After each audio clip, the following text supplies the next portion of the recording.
Hello everyone, my name is Julian from Anthony's Espresso. Today I'm going to be going over milk pitchers, specifically the benefits of different spout designs for those pitchers. This is going to be ideal for people who really want to get into something like latte art and understanding how the shape of the spout really affects the flow of your milk as you're steaming and pouring into your cup. So the three pitchers I'm going to be going through today are three that we carry here in stock. So we have our standard barista pitcher, we have our Moda pitcher, and we also have our super good milk pitcher. So each of these ones are going to have three different types of shapes to the spout. I'm going to be making 3 lattes, each one with these different pitchers. But before I do that, I'm just going to kind of talk about the spout's shape and how it benefits your flow during your pour. So we'll start with one extreme. So we'll start with the Moda pitcher. This one here has a wider lip on the spout. So what that means is that when I'm pouring my milk, I'm going to have a wider flow of foam than I would on something more narrow. And this is perfect for things like hearts and tulips and slozettas. So it's really good for that kind of flow if you want to have more foam coming out. It's also a really good pitcher if you're steaming for like a cappuccino, because during my pour, we have more foam coming out than something narrow within this. The other extreme is something like the super good pitcher. As you see, it's a little bit more diamond shape, a little more sharp on its tip. Now this is good for very precision type latte art, things like your swans and your rosettas, or really detailed kind of designs that you're doing. The flow is a little bit more sharper, so you're not getting as much foam coming out during the pour. So this gives you a lot of time to really shape and design the type of latte art that you're aiming to do. And then we have the basic barista pitcher. So you see this one here has a little bit of like a curvature to it. It's not as wide, but it's also not as sharp as the super good.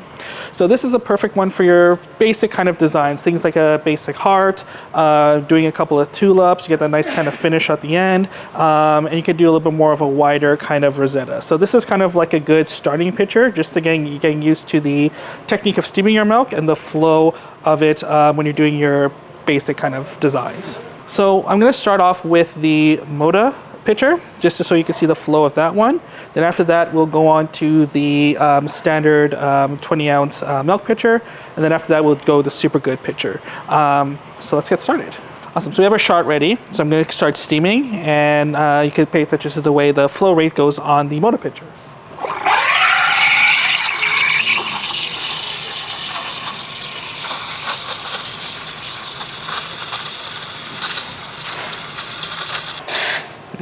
Alrighty, so we have our espresso ready to go.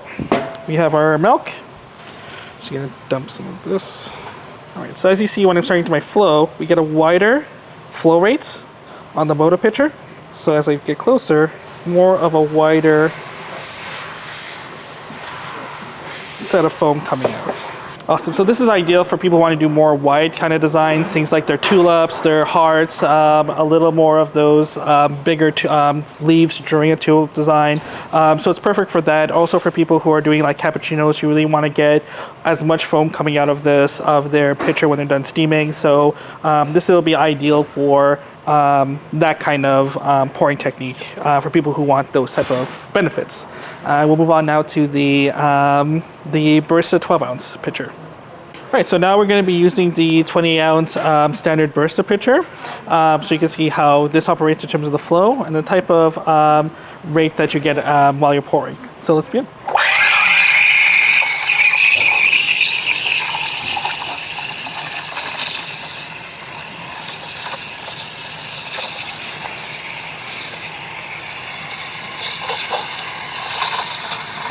Awesome, so for the last one I did a tulip, so this one will do a standard heart. So again, we could go on an angle.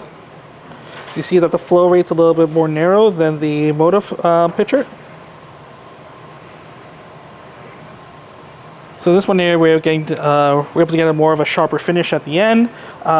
We still get a good amount of foam that's coming out, a good thick layer to it, but not as thick as the Moda. A little more control with this one here. So this one here is kind of like a good kind of introduction type of pitcher for people who want to get into milk steaming and latte art.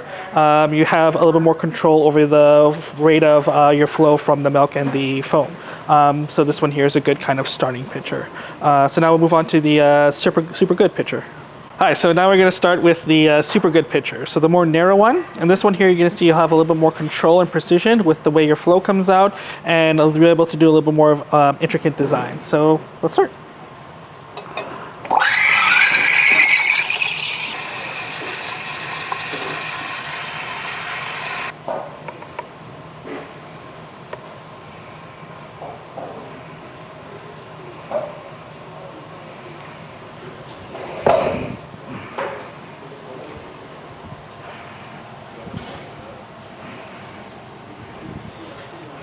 There we go. So as you notice with this one here, we're able to get a little bit more of those finer lines during the flow, a little bit more control, and this way you're able to do a little bit more of an intricate design. So that's the benefit of something like the super good pitcher with that very nice sharp tip to it. Awesome. So you just saw the differences in terms of the flow and control you get with those 3 individual pitchers here that we sell here at Anthony's Espresso.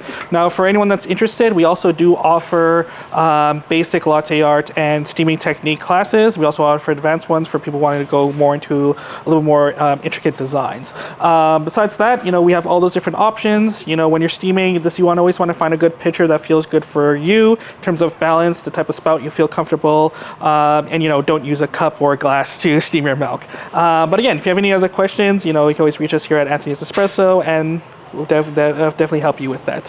Have yourself a good one. Take care.